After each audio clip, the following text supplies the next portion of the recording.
O nosso tema de hoje vai ser uma doença silenciosa e que pode acontecer nas artérias de qualquer pessoa, são os aneurismas. Aneurisma é uma dilatação dos nossos vasos sanguíneos, principalmente das nossas artérias, que podem ou não ter sintomas. E o mais preocupante deles é a sua ruptura, causando uma hemorragia, um sangramento que, dependendo da localização no corpo, pode ser grave. E como identificar esse risco com antecedência? Será que você que me assiste pode estar com aneurisma em alguma parte do corpo sem nem sequer desconfiar? Como que a gente pode se prevenir, rastrear, quais exames fazer para a gente poder ter segurança? Eu sou o Dr. Antônio Casselli, médico especialista em cirurgia vascular e angiologia. Se você é novo aqui no canal, não esquece de se inscrever clicando no botão aqui embaixo, clica no gostei e toca no sininho também para ativar as notificações e não perder nenhum dos próximos vídeos. E para você que quer ir além, acessar vídeos exclusivos, mais aprofundados, vídeos sem nenhum anúncio que fica aí te incomodando. Além disso, você ter prioridade para que eu possa responder as perguntas que você deixa aqui nos comentários e, além de todos esses benefícios, também apoiar os nossos projetos sociais que ajudam muitas pessoas com problemas de má circulação e trombose. Você pode se tornar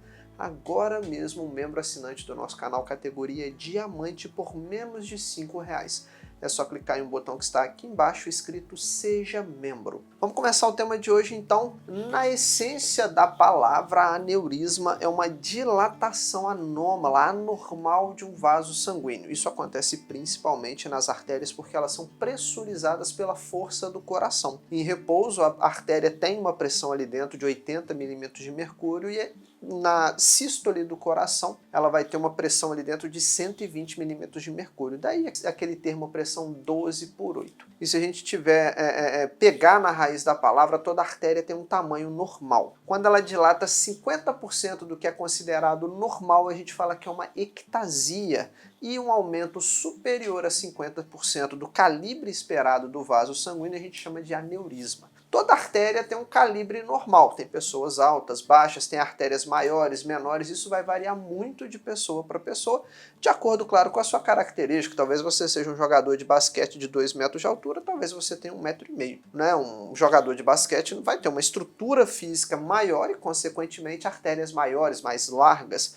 Uma pessoa com estatura menor vai ter artérias proporcionalmente menores. O grande problema surge quando a artéria começa a se dilatar de forma normal e de forma anormal, e esse aumento no calibre do vaso sanguíneo é como se você estivesse insuflando uma bexiga, uma bola de soprar. Quanto mais você sopra, mais ela se expande e vai ficando cada vez mais fina, até que chega um ponto em que a ruptura, acontece o rompimento daquela bola de soprar. Se isso acontecer, né, numa artéria, a gente vai ter uma hemorragia interna e, dependendo da região, por exemplo, num local como o cérebro, isso pode ser muito grave. Uma artéria rompida vai causar hemorragia. Hemorragia é igual a uma perda sanguínea. E uma perda sanguínea importante é uma ameaça real de óbito, uma ameaça, um risco de morrer por conta do alto risco, né, de óbito.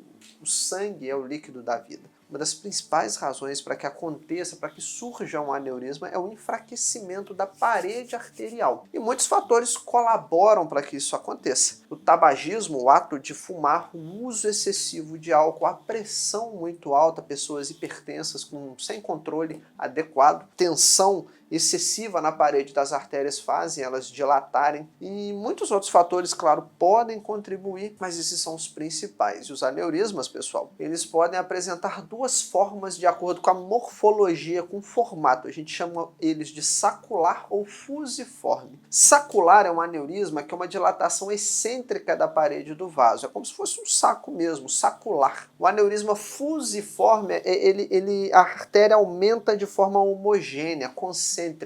Ele parece um fuso, na verdade. E os dois podem se romper, claro, só que o aneurisma sacular tende a ser mais vulnerável à ruptura por conta dessa sua formação assimétrica e irregular. E mesmo o fusiforme, que tem um pouco menos de risco, os dois, o único caminho de um aneurisma é crescer, ele não diminui de forma espontânea. E o aneurisma ele pode até mesmo formar um trombo no seu interior, que a gente chama de trombo mural, trombo da parede do aneurisma, que adere na parede arterial, para poder proteger o vaso sanguíneo contra o excesso de pressão, para diminuir a tensão na sua parede que faz ele crescer cada vez mais. O trombo, ele na verdade é benéfico, ele protege o vaso sanguíneo, mas ele pode desprender algum fragmento, causar uma embolia para outras partes do corpo, como por exemplo soltar um fragmento da aorta que fica na barriga, a maior artéria do corpo, e parar lá no dedo do pé. O trombo mural, ele é típico do aneurisma fusiforme, um pouco mais raro no sacular, e a cirurgia seria a forma da gente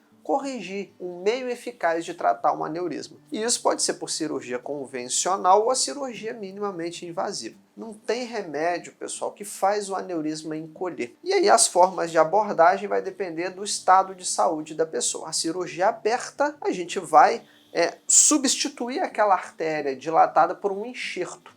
Esse enxerto pode ser uma veia que a gente tira do paciente, um material externo como uma prótese vascular. E já no procedimento endovascular, que vai por dentro dos vasos sanguíneos, a gente coloca uma prótese dentro da artéria, usando um dispositivo parecendo um canudinho, um cilindro, que vai desviar o fluxo sanguíneo. O sangue passa dentro da prótese, não mais força a parede do aneurisma. Dependendo do tipo de aneurisma, a gente pode embolizar, que é o ato de fechar esse aneurisma com cola, com mola, com outros produtos que vão impedir com que o sangue passe ali dentro. A gente tem a opção de colocar estentes revestidos, dispositivos especiais como diversores de fluxo, enfim, tudo isso depende de cada caso, da localização, do risco cirúrgico. Essa decisão de qual a melhor técnica vai depender de vários fatores. Tamanho, formato, os recursos de onde você está, se onde você está tem muita tecnologia agregada ou não, a idade da pessoa, a gravidade, o risco cirúrgico, tudo isso conta para a gente poder definir e tratar um aneurisma da forma adequada. E vale ressaltar que usar anticoagulantes, que é comum no tratamento da trombose, não é uma coisa indicada para os aneurismas. Caso ele rompa-se, a ruptura da parede do vaso, os anticoagulantes vão dificultar o sangue fazer aquele coágulo para impedir um sangramento, e isso vai agravar a hemorragia. Os aneurismas normalmente eles não têm sintomas específicos, muitas vezes são assintomáticos. Eles são descobertos de forma geralmente acidental. Você vai fazer às vezes um exame porque está com uma dor na barriga, uma cólica, e descobre um aneurisma. Pessoas que têm dor de cabeça frequente fazem uma tomografia ou outro exame e acham um aneurisma na cabeça. E geralmente eles são silenciosos, e é por isso que eles são tão perigosos, porque eles podem dar sintomas simplesmente na hora que eles já rompem.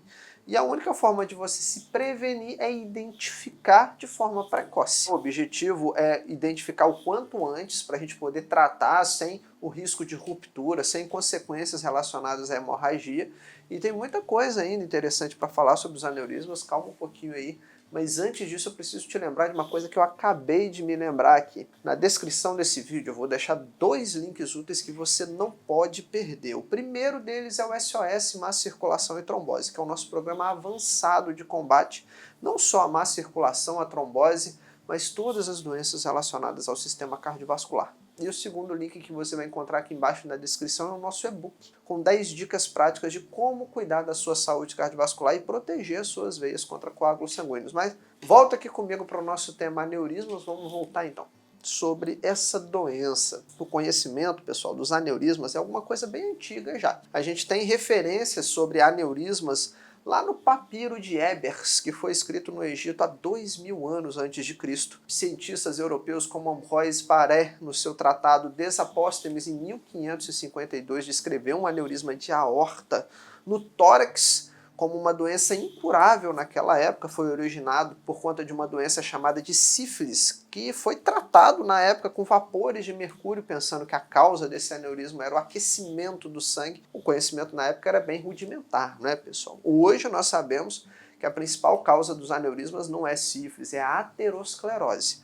E um dos primeiros aneurismas tratados com sucesso foi na Inglaterra, em 1745, por William Hunter, e foi um aneurisma na perna, em uma artéria que fica atrás do nosso joelho, chamada de artéria poplítea. Esse tratamento, principalmente de lesões da aorta, que é um dos maiores vasos do corpo, depois de corrigir um aneurisma de Poplite, a medicina avançou, E Astley Cooper, em 25 de junho de 1817, no Guy's Hospital em Londres, ele tratou um aneurisma de ilíaca roto. A ilíaca é um dos principais ramos da aorta que vai para a perna. Ele amarrou aquele aneurisma ali logo na bifurcação da aorta e aí acabou faltando sangue para as duas pernas. O paciente teve uma isquemia, que é uma falta de circulação, e acabou indo a óbito 40 dias depois. E anos depois, em 1923, um pesquisador e cientista e médico, também Rudolf Matas, realizou uma das primeiras tentativas de tratar um aneurisma de aorta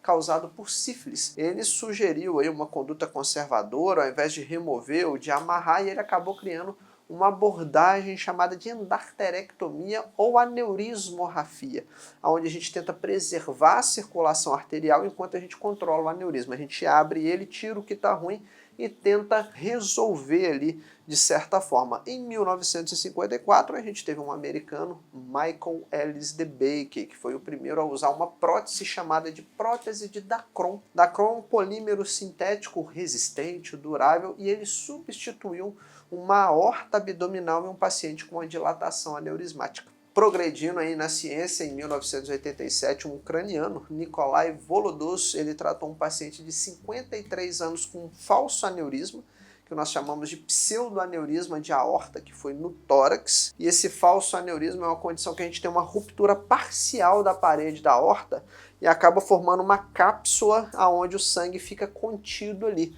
Por conta de ser uma ruptura em uma cápsula falsa, por isso que a gente chama de pseudoaneurisma, e essa bolsa, claro, ela pode se romper, causando também uma hemorragia, e ele acabou tratando de forma conservadora, de forma minimamente invasiva. Na sequência, nós tivemos muitas cirurgias com sucesso, mas esse foi o primeiro relato na literatura de um tratamento de um aneurisma de forma minimamente invasiva. O principal vaso do corpo, que é a aorta, o seu principal representante dos aneurismas é o aneurisma de aorta abdominal infrarrenal, que é aquele abaixo dos rins, é o mais comum no corpo. A aorta, por ela ser a maior artéria, ela sai do coração, desce pelo tórax, abdômen, ela precisa comportar muita pressão arterial dentro dela. E excluindo a aorta, o próximo aneurisma mais frequente é o de Popliter, que é aquele que fica atrás do joelho.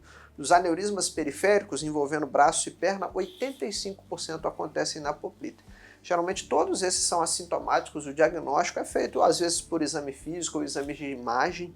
Geralmente os aneurismas são achados de forma incidental. E considerando os aneurismas da barriga, aquele do baço, que é o aneurisma de artéria esplênica, é o mais frequente de todos e tem um risco maior nas gestantes, onde, por conta das variações hormonais, ele pode se romper. Ele acontece mais em mulheres, é 4 vezes mais frequente em mulheres do que em homens. E eu vou deixar um card aqui para você, eu vou deixar algumas dicas práticas que você vai gostar bastante. Aqui eu vou te explicar a forma correta para você cuidar dos seus vasos sanguíneos, para que doenças como aneurismas, veias entupidas, coágulos sanguíneos, trombose, embolia, nada disso aconteça com você. Eu garanto que você vai gostar do conteúdo que está nesse vídeo. Não perde, esse vídeo salva vidas, acredita em mim. E eu espero que você tenha gostado do vídeo de hoje, que você tenha aprendido muita coisa importante. Se eu pude te ajudar bastante, foi até melhor aí do que uma consulta médica que você já fez por aí, pagou. Talvez não foi tão bem atendido, com tanta informação de qualidade, tanta riqueza de detalhes. Eu te convido a contribuir para os nossos projetos sociais. Tem 2 formas de você fazer isso. A primeira é se tornando um membro. Quando você se torna um membro assinante aqui do canal, você tem vários benefícios além de apoiar os nossos projetos. Você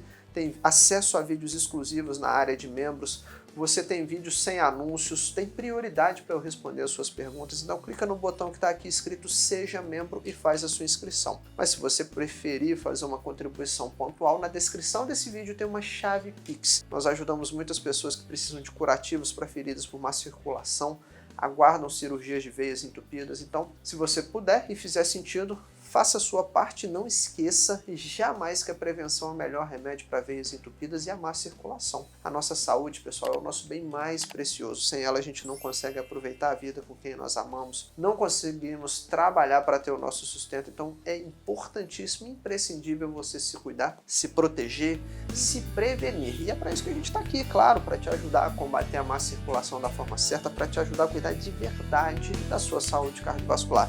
Eu vou estar te esperando então no próximo vídeo. Até lá!